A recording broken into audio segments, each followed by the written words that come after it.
কথায় কথায় হাত চলে তার। সামান্য উত্তেজনাতেই নকল নবী সহ অফিস স্টাফদের মেরে বসেন তিনি। বলছি সাভারের সাব রেজিস্ট্রার শিকদার জাকির হোসেনের কথা। ম্যানেজ মাস্টার খ্যাত সাব রেজিস্ট্রার শিকদার জাকির হোসেন সাভারে যোগ দেবার পর যেন হাতে পেয়েছেন আলাদিনের চেরাগ। অনিয়ম, দুর্নীতি আর ঘুষের অর্থে গড়ে তুলেছেন সম্পদের পাহাড়। মোটা অঙ্কের অর্থের বিনিময়ে তার বিরুদ্ধে আনা ঘুষ দুর্নীতির অভিযোগের তদন্ত বরাবরই হারিয়েছে গতি। অদৃশ্য কারণে মাঝপথে থমকে গেছে অনুসন্ধান। আমি টাকা নিয়ে গেছি 5 লাখ নিয়ে গিয়ে বলছি আমি এডি নেন ভাই, আর বাকিটি হচ্ছে আমি করব, মানে ভেঙে ভেঙে দেবো। আমি 30 লাখে রাজি হয়েছি। 30 লাখে রাজি হওয়ার পরে আমি বলছি যে 30 লাখই দেবো, কিন্তু তাকে 30 লাখ স্যার এক মুঠে দিতে হবে। স্যার এক মুঠে আমি এত টাকা কিভাবে দিব? এই কথোপকথন সাভারের বর্তমান সাব রেজিস্ট্রার শিকদার জাকির হোসেন ও সাবেক সাব রেজিস্ট্রার মাইকেল মহিউদ্দিনের। অন্তর্জালে ফাঁস হওয়া এই কথোপকথনের পর প্রশ্ন উঠেছে, কোন দুর্নীতি আড়াল করতে আর কাকেই বা ম্যানেজ করতে 30 লাখ টাকা ঘুষ দিতে রাজি হয়েছেন সাব রেজিস্ট্রার শিকদার জাকির হোসেন? এভাবেই দুর্নীতির বরপুত্র সরকারি কর্মকর্তা হয়ে উঠেছেন বেপরোয়া আর অপ্রতিরোধ্য। অভিযোগ রয়েছে সেবাগ্রহীতাদের সঙ্গে দুর্ব্যবহার করেন তিনি, অফিসে করেন মাদক সেবন, দেন হুমকি ধামকিও। তার স্বেচ্ছাচারিতায় অতিষ্ঠ সেবাগ্রহীতা থেকে শুরু করে দলিল লেখকরা। এখানে কেন প্রতি কাঠায় সাব রেজিস্টারে 8,000 টাকা করে দিতে হবে এবং 8,000 করে যদি টাকা সাব রেজিস্টারে না দেয় বিভিন্ন অজুহাতে ওই দলিলটা হেল্ড আপ রাখে, উনি হোল্ড করে রাখে। আমরা এই 50,000 টাকা করে প্রতিটা পাওয়ার ভাঙতে টাকা নেয় উনি। দীর্ঘদিন সবাই ভুক্তভোগী। এই আগে 1 টাকাও কে নেয় নাই, পাওয়ার দেখছে আমার কাগজে মিল আছে, উনি সই করে দিয়ে দিছে। এখন প্রতি কাঠায় 8,000 টাকা না দিলে আপনি পাওয়ার থেকে রেজিস্ট্রি নিয়ে পারবো না। তার যে সিন্ডিকেট, এই সিন্ডিকেটের মাধ্যমে সে 7 দিনের থেকে 10 দিনের মতো দলিল রেজিস্ট্রি বন্ধ রাখতেন। এখন পিরিয়ড হোক রেগুলার বা হেভি, প্রয়োজন মতো কনফিডেন্স আছে রেডি। Play with confidence. টাঙ্গাইলের মির্জাপুর উপজেলার তেলিনা উত্তরপাড়ার মোহাম্মদ আলীর ছেলে শিকদার জাকির হোসেন। বিচিত্র আমলনামা তার। ছাত্রজীবনে ছিলেন জগন্নাথ বিশ্ববিদ্যালয়ের ছাত্রলীগের বিজ্ঞান ও প্রযুক্তি বিষয়ক সম্পাদক। দলীয় পরিচয় জোটে সরকারি চাকরি।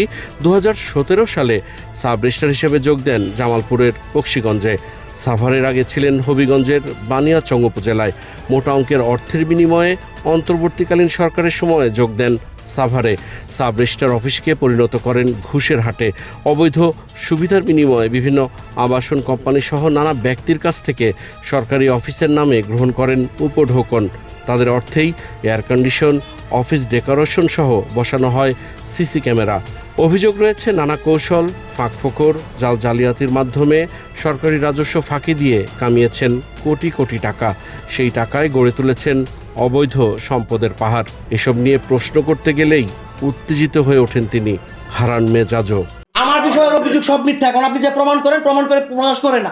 আর এবারে তো আমার কোনো গল্প নেই আপনার কাছে। হ্যাঁ, শেষ, clear, done, you are done, you go, you are go, you are done. ছাড়া আমি তো সবাইকে সেটাই বলছি যে আমি মিথ্যা। এখন থাকলে সেটা আপনি পাই টু পাই সেটা প্রমাণ করেন, কারণ সেই কাগজ নিয়ে পাই টু পাই প্রমাণ করেন, দেন আপনার যেটা করণীয় সেটা আপনি করেন। অভিযোগের বিষয়গুলো তো জানলেন না, অভিযোগের সব বিষয় মুখস্থ। অন্তর্বর্তীকালীন সরকারের আমলে জাকিরের দুর্নীতির বিরুদ্ধে প্রধান উপদেষ্টার দপ্তরে দেয়া অভিযোগে বলা হয়, জমির শ্রেণী পরিবর্তন, ভুয়া দাতা সাজিয়ে জাল দলিল ও পে অর্ডার জালিয়াতির মাধ্যমে জাকির হাতিয়ে নিয়েছেন কোটি কোটি টাকা। আর এসব দুর্নীতিতে জাকিরকে সহযোগিতা করেছেন তার অফিস সহকারী আপেল ও মিজান। অভিযোগে উল্লেখ করা হয়, জাকিরের অবৈধ উপার্জিত অর্থে রাজধানীর মোহাম্মদপুর, মিরপুর ও গ্রামের বাড়ি টাঙ্গাইলের মির্জাপুরে গড়ে তোলা হয়েছে অঢেল সম্পদের পাহাড়। সেই অভিযোগ আমলে নিয়ে গত বছরের জুন মাসে তদন্ত করে ব্যবস্থা নেওয়ার জন্য আইন ও বিচার বিভাগের সিনিয়র সহকারী সচিব মাহবুবুর রহমানকে নিয়োগ করা হলেও সেই তদন্ত আর আলোর মুখ দেখেনি। জাকিরের গ্রামের বাড়ি টাঙ্গাইলের মির্জাপুরের তেলিনা গ্রামে। সেখানে গিয়ে মিলেছে পিলে চমকানো সম্পদের পাহাড়ের তথ্য। তেলিনা বাজারে বাবার নামে মার্কেট, খানিক দূরেই গড়ে তুলেছেন পোলট্রি খামার, তার পাশেই কিনেছেন 60% জমি, রয়েছে 5 বিঘা জমির উপর বাংলো বাড়ি। এর বাইরে ক্ষমতার প্রভাব খাটিয়ে দখল করেছেন বেশ কিছু বন বিভাগের জায়গা। রাজধানীর মোহাম্মদপুরে তাজমহল রোডে অভিজাত ফ্ল্যাট ছাড়াও জাকির মনিরা দম্পতি রয়েছে জমি, গাড়ি সহ অঢেল সম্পদ। তার অনিয়ম এবং দুর্নীতি খতিয়ে দেখতে এই দম্পতির ব্যাংক হিসাবও তলব করেছে জাতীয় রাজস্ব বোর্ড এনবিআর।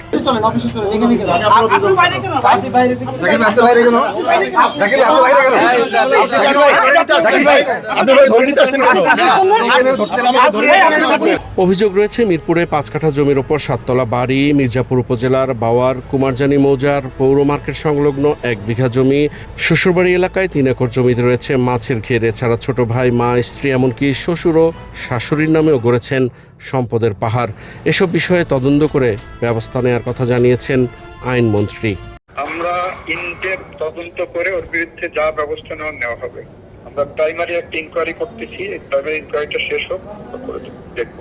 নিজেকে সৎ এবং দুর্নীতিমুক্ত প্রমাণ করতে ঢাকা থেকে বেশ কিছু ইউটিউবার আর ইনফ্লুয়েন্সারকে ভাড়া করে নিজের পক্ষে প্রচারণা চালানোর অভিযোগ উঠেছে সাব রেজিস্ট্রার শিকদার জাকিরের বিরুদ্ধে। তা সত্ত্বেও উচ্চ পর্যায়ের নির্দেশে তদন্ত নেমেছেন আইন, বিচার ও সংসদ বিষয়ক মন্ত্রণালয় থেকে নিযুক্ত সিনিয়র সহকারী সচিব মঈনুদ্দিন কাদির। আমাদের অনুসন্ধান কার্যক্রম চলমান আছে। আমি আজকে কিছু সংশ্লিষ্ট ব্যক্তিবর্গের জবানবন্দি গ্রহণ করেছি এবং অনুসন্ধান আরও বেশ কিছু পদক্ষেপ গ্রহণ করে অনুসন্ধান সম্পন্ন করে যথাসময়ে রিপোর্ট প্রদান করা হবে।